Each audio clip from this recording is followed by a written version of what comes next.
শিক্ষার্থীরা, ছাগলনাইয়া মহিলা কলেজ থেকে আমি প্রভাষক তানজিনা আফরোজ তোমাদের সাথে আলোচনা করছি পদার্থবিজ্ঞান দ্বিতীয় পত্রের আধুনিক পদার্থবিজ্ঞানের সূচনা নিয়ে।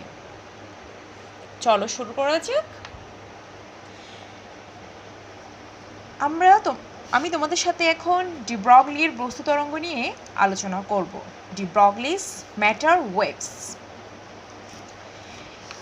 টকটকে লাল গরম এক টুকরো লোহাকে কোথাও রেখে দিলে তা থেকে বিকিরণ নিঃসৃত হতে দেখি। আবার রাতের বেলা টর্চ লাইটের আলো কোথাও ফেললে দেখা যায় যে আলোর স্রোত যতদূর ছড়িয়ে পড়ে ততদূর আলোকিত হয়। এই বিকিরণ এবং আলোক নিঃসরণ এই বিকিরণ এবং আলোক নিঃসরণ আপাত দৃষ্টিতে মনে হয় নিরবিচ্ছিন্ন ঘটনা। ম্যাক্স প্লাঙ্কের ও পরবর্তীতে আইনস্টাইনের ফোটন বা কোয়ান্টাম তত্ত্ব থেকে জানা যায় কোনো বস্তু থেকে শক্তি বা বিকিরণ নিঃসরণ নিরবিচ্ছিন্ন ঘটনা নয়। শক্তি বা বিকিরণ ছিন্নায়িত, অর্থাৎ শক্তি গুচ্ছ প্যাকেট বা কোয়ান্টাম হিসেবে নিঃসৃত হয়। আশা করি এতটুকু বুঝতে পেরেছ।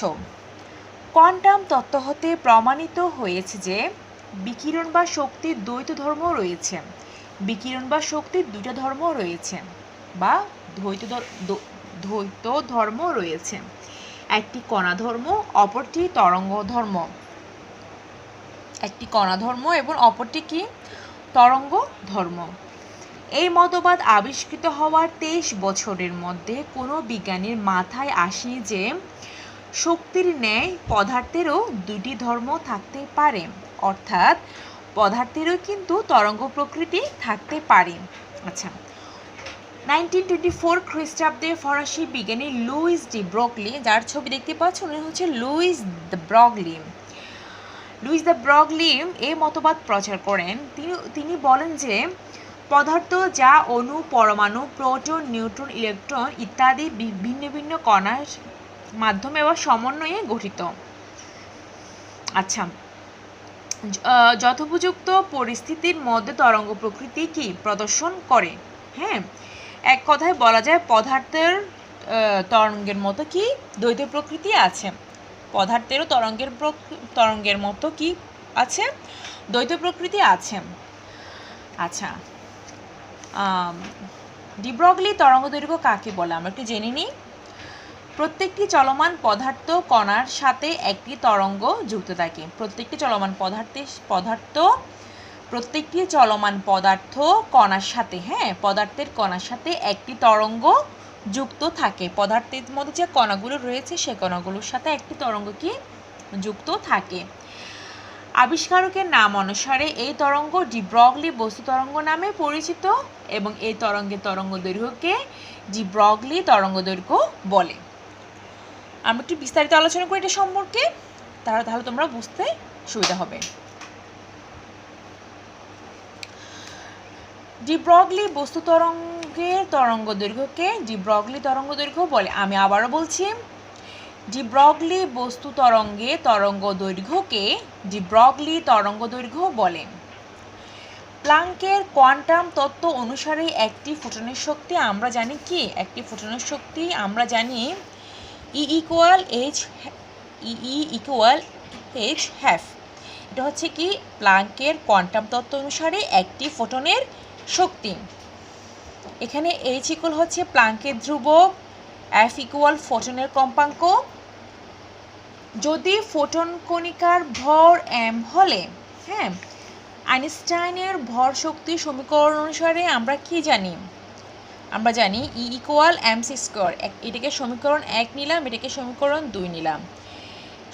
1 এবং সমীকরণ 2 হতে পাই mc² ইকুয়াল hf বা m equal hf divided by c²। এখানে আরেকটা সমীকরণ 3 দিলাম। মনে করি ফোটনের ভরবেগ ইকুয়াল p। মনে করি ফোটনের ভরবেগটা হবে p।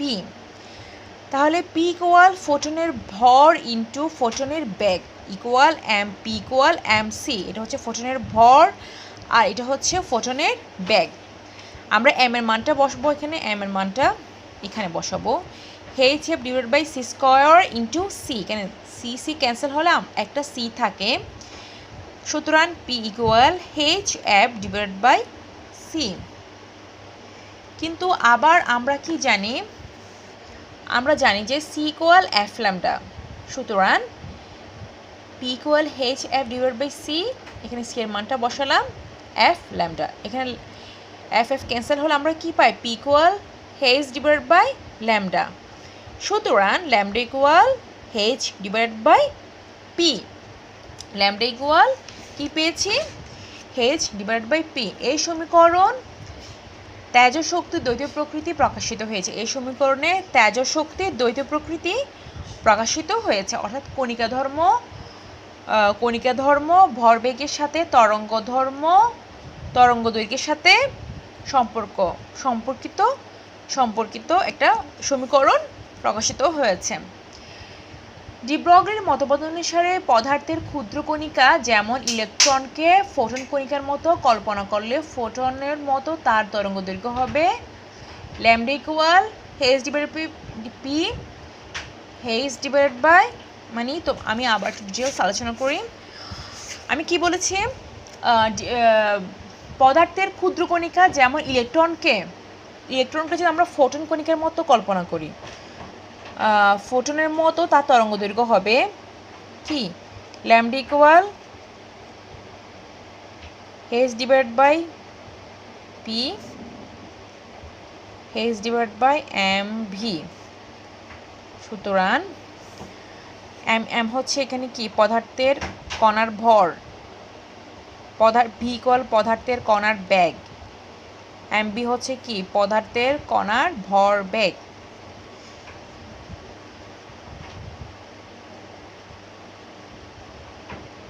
এখান থেকে একটা লেখচিত্র দেখতে পাচ্ছ, লেখচিত্র থেকে দেখো বস্তুর ভরবেগ এবং ডি ব্রগলি তরঙ্গ দৈর্ঘ্য ব্যস্তানুপাতে পরিবর্তন হয় সেটা দেখানো হয়েছে।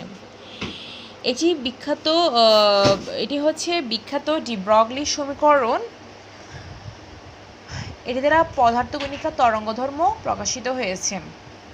আচ্ছা, এখন আমরা এতক্ষণ তো ডি ব্রগলি তরঙ্গ সমীকরণ সম্পর্কে আলোচনা করেছি। এখন আমরা একটা কোয়েশ্চেন আসা যাক যে কণা তরঙ্গ কি তড়িৎ চুম্বকীয় তরঙ্গ, কণিকা তরঙ্গ কি তড়িৎ চুম্বকীয় তরঙ্গ। আচ্ছা, একটু সম্পর্কে আলোচনা করি। কণিকা তরঙ্গ চুম্বকীয় তরঙ্গ নয়, কারণ ত্বরণ সম্পন্ন আধান থেকে তড়িৎ চুম্বকীয় তরঙ্গের উৎপত্তি। আমি আবারও বলছি, ত্বরণ সম্পন্ন, যেটা ত্বরণ আছে সেই আধান থেকে তড়িৎ চুম্বকীয় তরঙ্গের সৃষ্টি হয়েছে, কিন্তু কণিকা তরঙ্গের সঙ্গে তড়িৎগ্রস্ত কোনো আধানের সম্পর্ক না, মানে এদের মধ্যে কোনো কারেন্ট প্রবাহিত হয় না। ঠিক আছে, এখন আসা যাক তরঙ্গ কণা দ্বৈততা। তরঙ্গ কণা দ্বৈততা, তরঙ্গ কণা দ্বৈততা, তরঙ্গ কণা দ্বৈততা। তড়িৎচুম্বকীয় বিকিরণকে ফোটন কণার স্রোত হিসেবে তড়িৎচুম্বকীয় বিকিরণকে আমরা যদি ফোটন কণার একটা স্রোত, মানে সাগরের স্রোতের মতো যদি কল্পনা করো, আলোক তড়িৎক্রিয়া কৃষ্ণবস্তুর বিকিরণ, আমি আবারও বলছি, আলোক তড়িৎক্রিয়া কৃষ্ণবস্তুর বিকিরণ, পারমাণবিক বর্ণালী ইত্যাদির ব্যাখ্যা পাওয়া যায়। তড়িৎচুম্বকীয় বিকিরণকে যদি ফোটন কণার একটা স্রোতের হিসেবে যদি তোমরা এটা কল্পনা করো, যদি আমরা এটা ধরে নিই বা কল্পনা করিনি, তাহলে আলোক তড়িৎক্রিয়া কৃষ্ণবস্তুর বিকিরণ, পারমাণবিক বর্ণালী ইত্যাদি ব্যাখ্যা করতে আমরা সক্ষম হব। কিন্তু এই তত্ত্ব দিয়ে ব্যতিচার, অপবর্তন, সমবর্তন ইত্যাদি আলোকীয় ঘটনাবলী ব্যাখ্যা করতে পারবো না। অপরদিকে যদি আমরা বিকিরণের তরঙ্গ তত্ত্ব সঠিকভাবে, বিকিরণের তরঙ্গ তত্ত্ব, ঠিক আছে, বিকিরণের তরঙ্গ তত্ত্ব ব্যতিচার, অপবর্তন, সমবর্তন ইত্যাদি ঘটনাগুলো কি ব্যাখ্যা করতে পারবো। তাই আধুনিক বিজ্ঞানীগণ পরীক্ষা করে দেখিয়েছেন যে বিকিরণ কখনো তরঙ্গের মতো, আবার কখনো কি কণার স্রোতের মতো আচরণ করে। বিকিরণ কখনো তরঙ্গের মতো, আবার কখনো কণা স্রোতের মতো আচরণ করে। অর্থাৎ বিকিরণের দুটি রূপ রয়েছে, একটি হচ্ছে তরঙ্গ রূপ, একটি হচ্ছে কি কণা রূপ। সুতরাং তরঙ্গতত্ত্ব এবং কণাতত্ত্ব পরস্পর কিন্তু বিরোধী নয় বা বিপরীত ঘটনা নয়, বরং একটা পয়সার বা একই মুদ্রার কি এপিঠ ওপিঠ। এরা পরস্পরের নির্ভরশীল, পরস্পরের পরিপূরক। একে তরঙ্গ কণিকা দ্বৈততা বলে। একে কি বলা হয়? তরঙ্গ কণিকা দ্বৈততা। তরঙ্গ কণিকা দ্বৈততা। এবার আসা যাক কম্পটন ক্রিয়া। কম্পটন ক্রিয়া খুবই ইম্পর্টেন্ট একটা টপিকস। কম্পটন ক্রিয়া।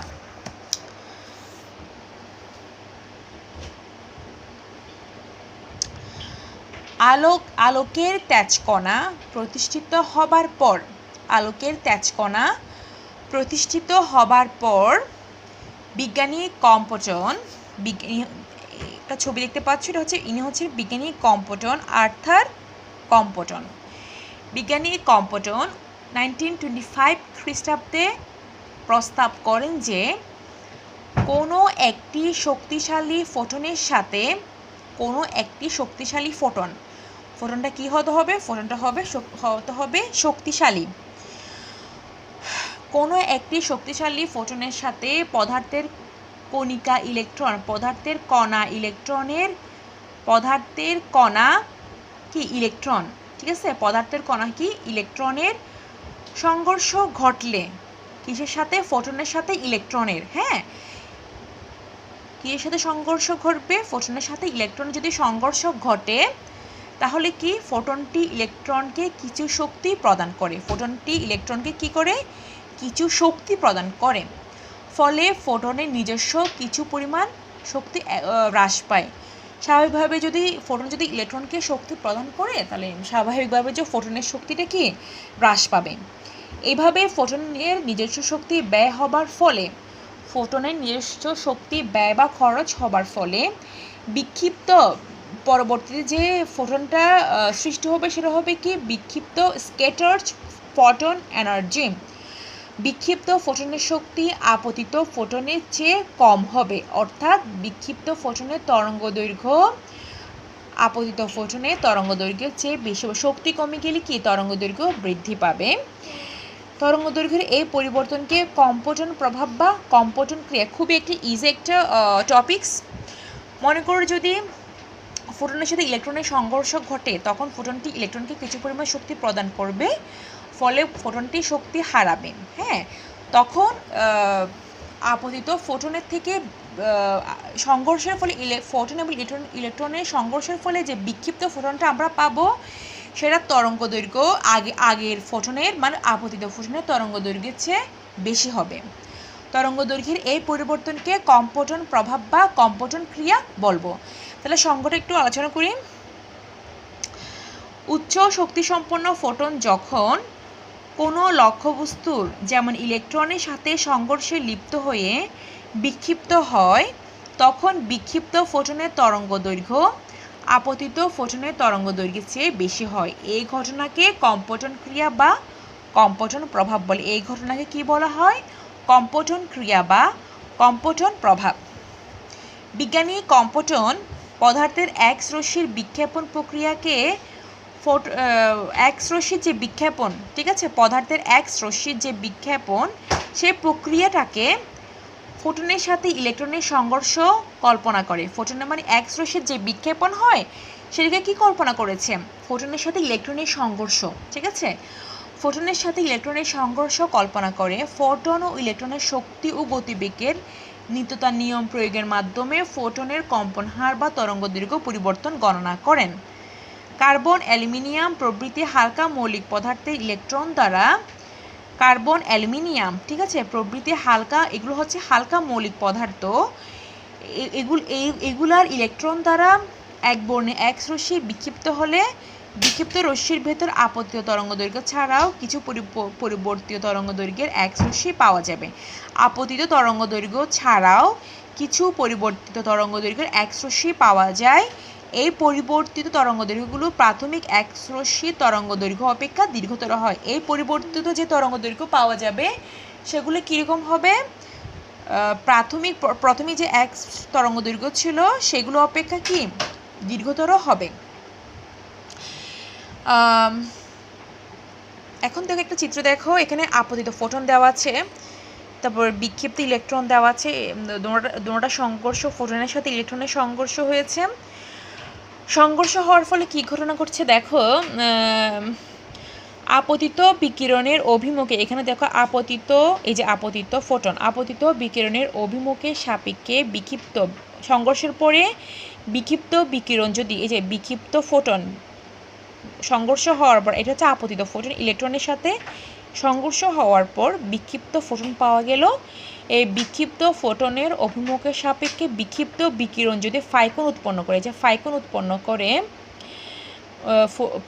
উৎপন্ন করে বিক্ষিপ্ত হয়, ঠিক আছে, ফাইকোন উৎপন্ন করে, সংঘর্ষ হওয়ার পর ফাইকোন উৎপন্ন করে যদি বিক্ষিপ্ত হয়, তাহলে এবং ল্যামডা প্রাইম যদি আপতিত ও বিক্ষিপ্ত বিকিরণের তরঙ্গদৈর্ঘ্য হয়, আপতিত ফোটনের তরঙ্গদৈর্ঘ্য ছিল ল্যামডা এবং বিক্ষিপ্ত হওয়ার পর তরঙ্গদৈর্ঘ্যটা হয়েছে ল্যামডা প্রাইম, ঠিক আছে।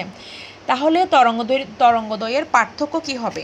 তরঙ্গদ্বয়ের পার্থক্যটা কি হবে? তরঙ্গদ্বয়ের পার্থক্যটা হবে, দেখো, del lambda is equal lambda prime minus lambda prime তরঙ্গদৈর্ঘ্য বেশি, এজন্য এটা প্রথমে এসেছে। তারপরে দেখো h divided by m nought c 1 minus cos phi। এটা মনে রাখবো তোমরা সমীকরণ, এখান থেকে ম্যাথে সলভ হবে। এখানে ডেল ল্যামডা হলো বিক্ষিপ্ত ও আপতিত তরঙ্গদৈর্ঘ্যের পার্থক্য, m নট হচ্ছে ইলেকট্রনের নিশ্চল ভর, h হচ্ছে প্লাঙ্কের ধ্রুবক, c হচ্ছে আলোর বেগ। সমীকরণটা তোমরা পড়ে নেবে বই থেকে, এটা কিভাবে এসেছে, তাহলে তোমাদের বুঝতে সুবিধা হবে। শিক্ষার্থীরা আজকে এতটুকুই, পরবর্তীতে আরও কয়েকটি টপিকস নিয়ে তোমাদের সাথে আলোচনা করব। ততদিন পর্যন্ত তোমরা ভালো থাকবে, সুস্থ থাকবে। আল্লাহ হাফেজ।